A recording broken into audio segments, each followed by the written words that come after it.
Instan banget ini tenaganya. Mereka menghadirkan mobil listrik bisa dikatakan flagship, bahkan mobil yang ikonik. 0 sampai 100 km per jam 3,2 detik. Kalau di cover tuh agak 2-3 kali gitu ayunan.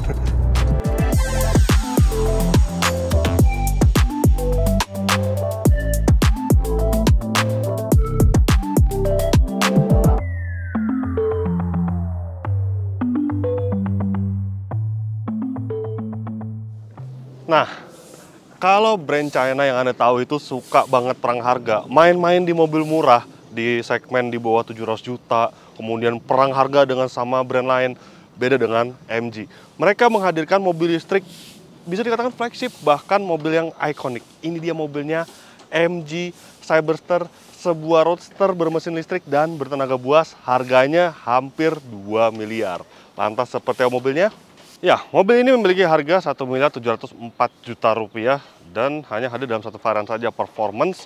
Nah, sebenarnya semua detailnya sudah dijelaskan oleh Mas Fitra waktu itu pada ajang peluncuran ya, tepatnya pada ajang Gias 2024 lalu. Sekarang ya saya pengen sih langsung saja berkendara dengan mobil ini, karena yang belum dijelaskan adalah bagaimana rasa berkendaranya tentu saja. Oke, tapi saya sedikit membahas ya mobil ini, highlight-highlightnya. Yang pertama adalah memang mobil MG itu bisa dikatakan blasteran ya. Blasteran maksudnya antara merek Inggris dan juga merek China, karena sudah diakuisisi sepenuhnya oleh SAIC Motor. Nah, kenapa harga mobil ini bisa mahal? Wah, kok mobil Cina harganya 1,7 miliar? Ya, karena memang mobil ini ya bukan sembarang mobil listrik biasa gitu ya. Jadi benar-benar ini diciptakan supaya nama MG itu kembali kuat gitu ya. Bukan lagi yang MG yang Anda tahu, MG4 yang memiliki harga yang murah, MG ZS juga terjangkau. Nah, ini breed yang berbeda jika dibandingkan dengan model MG lainnya. Lantas kenapa mobil ini bisa mahal? Ya, MG yang kita tahu tuh kan yang ya harganya 300 jutaan, mobil listrik per jutaan. Kemudian SUV-nya MG ZS, MG ZS EV harga per jutaan juga. Nah, memang MG mendevelop mobil ini supaya menjadi something special ya, bukan mobil mass product gitu ya. Dan memang yang terlibat dalam R&D mobil ini tuh cukup banyak. Jadi soal desain dia itu dari Eropa. Kemudian yang cukup spesial juga adalah bagian suspensinya, karena MG mengklaim bahwa suspensi mobil ini didesain, dirancang oleh mantan mekanik salah satu pembalap F1, yaitu Michael Schumacher. Nah, jadi nanti kita akan rasakan bagaimana soal suspensinya, handlingnya, karena tentunya akan sangat baik ya, karena mengingat yang mendesain itu orang hebat. Kemudian, nah, untuk pasar Indonesia jadi ada satu varian, tadi saya sudah jelaskan. Kalau di luar negeri itu ada beberapa varian, sedangkan yang di Indonesia yang dimasukkan tuh yang versi flagship, yang paling kencang, yang paling bertenaga, dual motor. Oke, mobil ini dilengkapi dengan motor listrik bertenaga 536 horsepower serta torsi 725 Nm. Sangat kencang, dia lebih kencang dibandingkan BYD Seal yang sekarang itu jadi EV yang bertenaga sekali gitu ya. Nah, ini lebih kencang dibandingkan BYD Seal. Ya maklum lah, harganya juga lebih mahal kan. Kemudian baterainya itu berkapasitas 77 kWh dengan jarak tempuh mencapai 507 km sekali pengisian daya penuh. Wow, nice sih, karena mengingat baterai itu nggak terlalu besar ya, 77 kWh, kemudian tenaganya besar banget, tapi dia menjajah cukup jauh. Baterainya itu kurang lebih dia setara dengan Hyundai Ioniq 5, tapi tenaganya lebih buas. Tenaganya hampir-hampir sama dengan Hyundai Ioniq 5N. Ya nggak nyampe sih, cuman dia di atas 500 HP lah, intinya begitu. Kemudian seperti kita tahu juga, Cyberster adalah sebuah roadster. Bisa dilihat dia hanya two-seater, kemudian atapnya itu soft top, pintunya pintu scissor door atau pintu gunting yang dilengkapi dengan sensor. Nih, sensornya ada di bagian sini, dia akan mendeteksi jika ada benda yang dekat pintu dan tidak memungkinkan pintu terbuka. Nah, dia akan mendetek dan tidak akan terbuka. Nih, kita contohin dikit deh. Nih, misalkan kita tutup dulu, kemudian kita buka ya. Tuh, dia nggak akan ngebuka, akan stop. Kemudian di atas juga ada sensornya. Hop, nah stop kan deh. Dan di sini juga tulisan emergency switch manual. Emergency manual switch maksud saya. Jadi ketika misalkan elektrik tidak berfungsi, Anda mau keluar dari dalam mobil, tidak perlu khawatir karena tuas manualnya, tuas untuk buka pintu manualnya ada di bagian belakang sini. Ada dua, untuk kiri dan bagian kanan. Dan ini dia bagian interiornya, sudah dijelaskan juga sama Mas Peter sebenarnya, nggak apa-apa deh saya jelasin dikit ya. Jadi ya Cyberster ini memang memiliki desain interior yang cukup apa ya, cukup sporty ya, bukan cukup sporty, sangat sporty sebenarnya. Lihat aja nih, warna dalam merah, eksterior warna merah, dalam juga merah. Kemudian yang menarik dari mobil ini adalah ini nih, layarnya ada 3 di bagian sini, dan ini semuanya berbeda informasinya, dan ada layar tengah juga. Tidak hanya buat AC, tapi di sini juga untuk mengatur berbagai pengaturan berkendara di sini nih. Ada driving, ada seating. Jadi untuk mengatur lumbar support. Jadi mobil ini sudah dilengkapi dengan jok elektrik. Ada di bagian sini, tapi untuk lumbar supportnya ada di bagian sini untuk pengaturannya.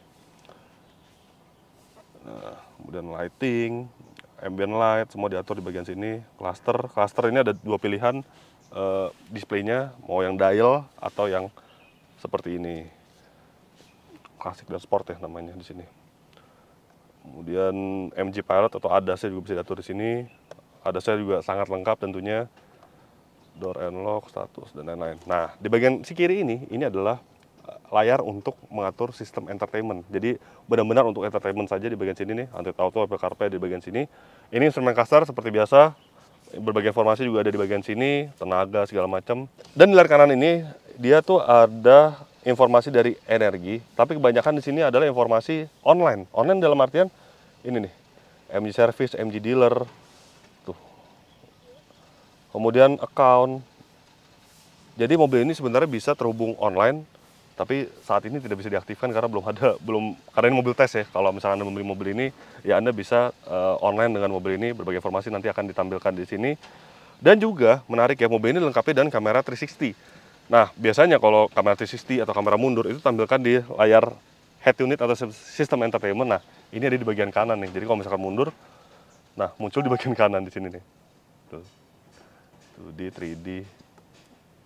Dan lengkap sih sebenarnya. Cuman agak gimana gitu ya pas sama kali nyetir mobil ini, karena ketika mundur, loh kamera mundur mana? Oh di kanan ternyata.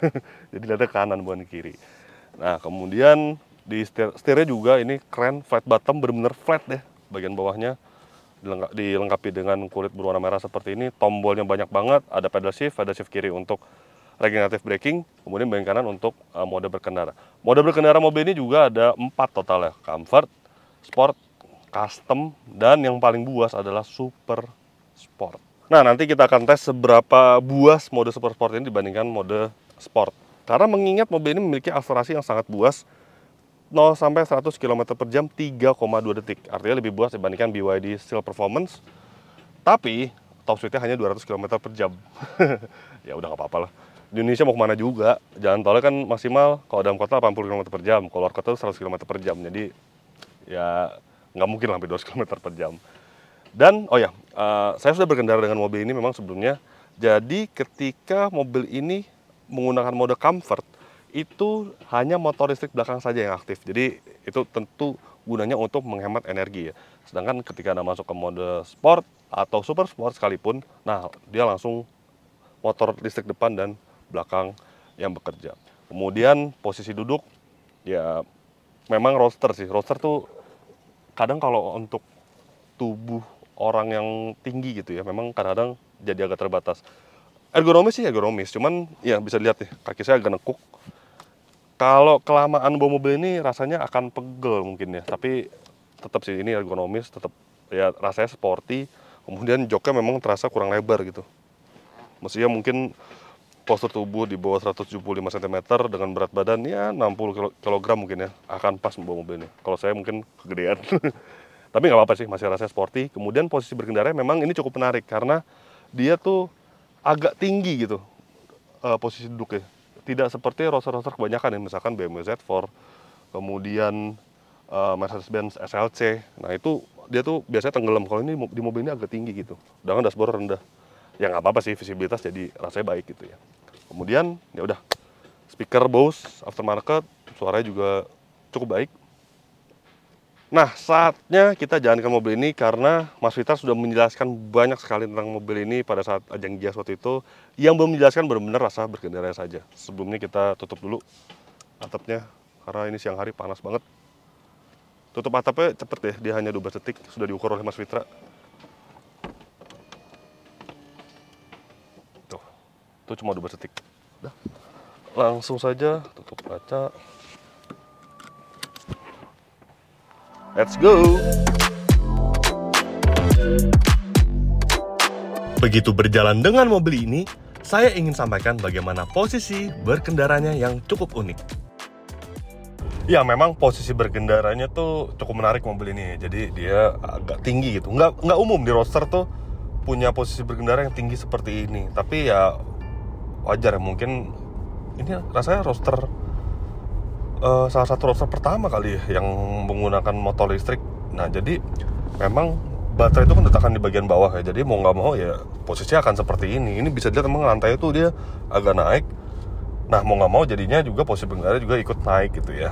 Tapi ya nggak apa-apa sih, karena overall jadi visibilitasnya jadi enak sebenarnya. Jadi bisa dilihat dashboard itu rendah gitu ya. Kemudian nih bahu saya dengan door trim tuh bisa dilihat nggak yang seperti mobil roadster pada umumnya gitu ya, yang tenggelam gitu. Ini udah paling rendah setelannya ya seperti ini aja udah. Tapi ya nggak masalah sih untungnya. Tapi memang bisa dilihat kalau Anda postur tubuh di atas 175 cm ya nggak terlalu luas lah. Tapi untungnya MG Cyberster ini memiliki bukan keunikan sih sebenarnya, tapi memang jarang sekali terjadi di mobil asal Tiongkok ya. Ini mobil blasteran Inggris Tiongkok, tapi ya lebih dominan Tiongkoknya, yaitu soal feeling nyetirnya, feeling setirnya gitu ya. Itu enak mobil ini, bener-bener direct tuh.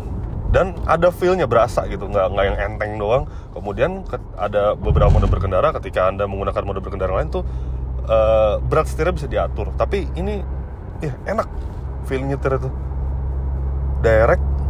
Kemudian ya ada feel-nya lah ya intinya, nggak seperti mobil Cina kebanyakan ya. Itu salah satu kelebihan Cyberster, dia tidak hanya berperforma tapi juga dia real car gitu ya. Rasanya tuh nggak artificial untuk soal feeling berkendaranya. Kemudian bagaimana dengan karakter suspensinya?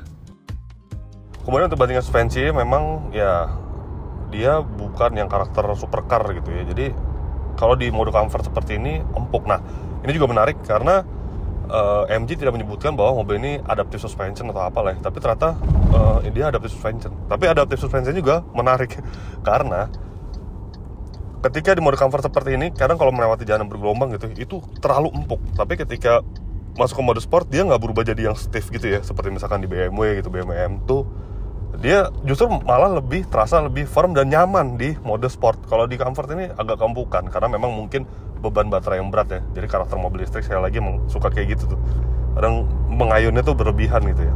Tapi untungnya mungkin karena wheelbase panjang, kemudian dimensinya kompak, dia tuh, nah untuk handling sih fine aja, khas roadster banget. Kemudian kita masukkan ke mode sport juga ya. Tuh direct sih emang handlingnya. Nah, kalau masukin jalan yang bergelombang ini ya, itu nyamanan di sport sebenarnya dibandingkan di comfort. Kalau di comfort tuh agak 2-3 kali gitu ayunan. Tapi overall ya balance lah antara kenyamanan dan juga kesportian dari mobil ini dari sisi suspensi dan handling. Menjelma sebagai mobil listrik sport, berapakah konsumsi energi dari mobil ini? Nah, MG sendiri mengklaim bahwa mobil ini mampu jalan sejauh 503 km ya, berdasarkan metode CLTC, sekali pengisian daya penuh. Karena memang baterai 77 kW, baterai yang cukup besar untuk mobil sekecil ini, dan dengan performa yang gila. Nah, ternyata masih bisa, kami sudah menghitung ya, konsumsi baterainya, konsumsi energi itu teriritnya mencapai 6,8 km per kWh. Langsung kita kalikan saja dengan kapasitas baterai yang mencapai 77 kWh, dan hasilnya adalah luar biasa loh ini, 531 km. Itu berdasarkan metode kami pengetesan di malam hari, kemudian di Indonesia ya tentunya. Seperti itu hasilnya, 531 km. Wow, itu angka yang sangat fantastis untuk sebuah mobil listrik dengan tenaga motor listrik mencapai 531 horsepower. Wow.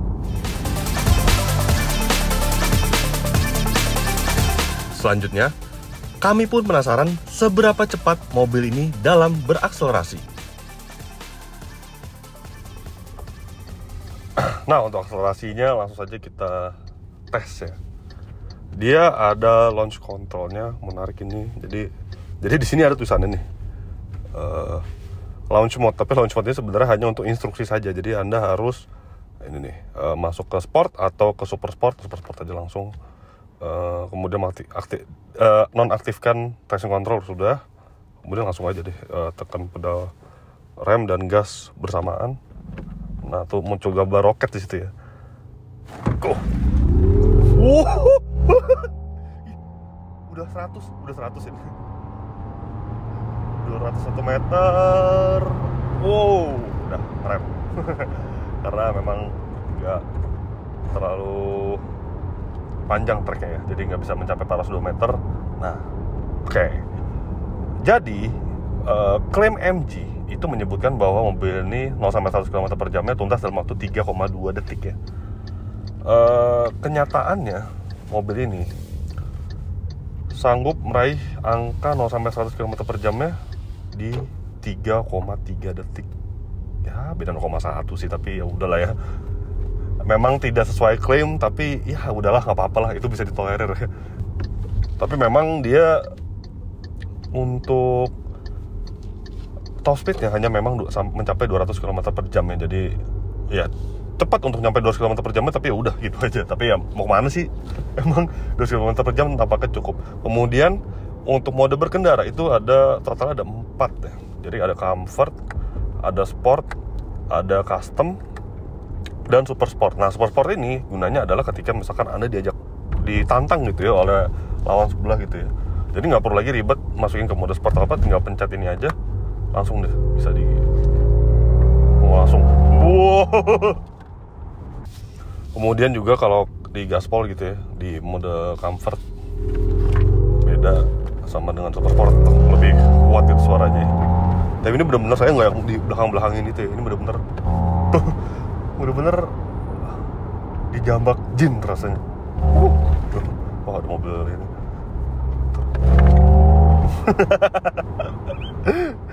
Instan banget ini tenaganya. Akan tetapi, tentu mobil ini menyimpan beberapa kekurangan. Ya, sejujurnya tuh agak susah sih menemukan kelemahan di mobil ini. Tapi ya ada satu sih, yaitu itu sebenarnya posisi berkendara doang. Jadi coba kalau bisa dibikin lebih tenggelam gitu ya, lebih rendah, itu rasanya akan lebih lebih sesuai nafasnya sebuah mobil roadster gitu ya. Di mobil itu rasanya agak memang ketinggian gitu ya, kurang roadster aja gitu. Agak nggak umum gitu. Itu aja sih kelemahannya.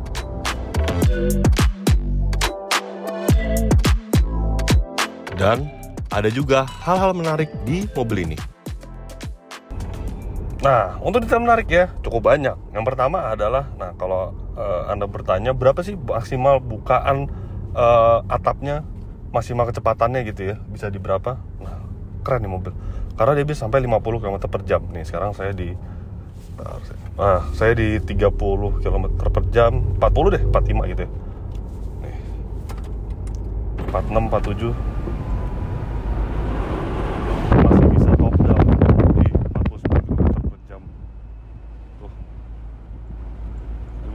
Maksimal di 50. Dan juga atapnya ini juga mungkin banyak yang nanya, karena di Indonesia kan sebenarnya nggak terlalu ramah untuk mobil cabrio ya, untuk mobil convertible. Apakah rapat gitu penutupannya? Ada bau yang masuk ke dalam? Nggak sama sekali. Karena tadi saya waktu jalan ke sini ada motor yang ngebul banget gitu ya, yang udah ngebul asap seperti ring pistonnya kena. Itu benar-benar depan mobil ini, dan benar-benar nggak ada bau yang masuk ke dalam kabinnya. Itu luar biasa. Karena kalau di luar negeri kan mungkin nggak ada yang gitu-gitu ya. Kemudian ada satu hal lagi yang saya suka dari mobil ini adalah tombol fisiknya masih banyak. Jadi ya ini, mobil modern tuh nggak harus buttonless gitu ya. Di mobil ini apalagi untuk menu-menu krusial ya, seperti AC, pengatur angin, mengatur suhu, kemudian mode berkendara, itu semua masih secara fisik gitu. Memang ada beberapa pengaturan yang harus diatur di layar tengahnya. Tapi yang krusial itu ada di tombol fisiknya.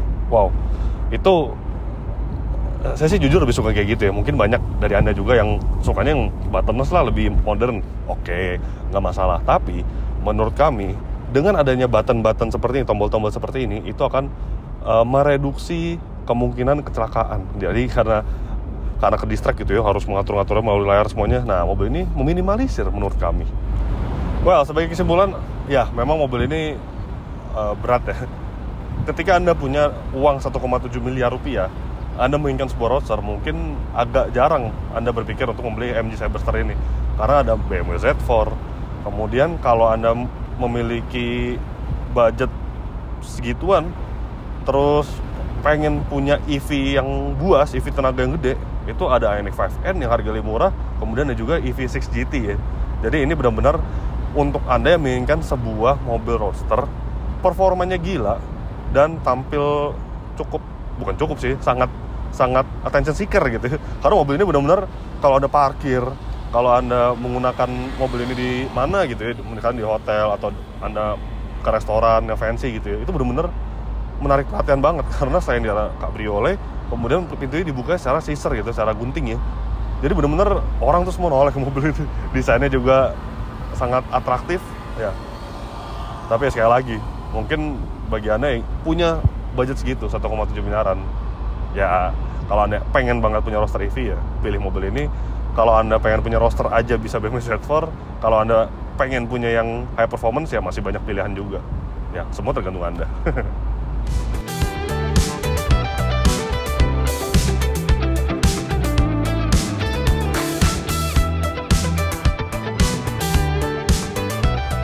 Oke, jadi begitulah hasil review lengkap kami terhadap MG Cyberster Performance.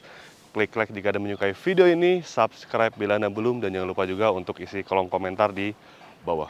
Main juga ke website kami di www.autodive.com, dan jangan lupa juga untuk download aplikasi kami di Google Play Store. Terima kasih sudah menyaksikan video ini dan sampai jumpa di video-video kami selanjutnya. Bye-bye.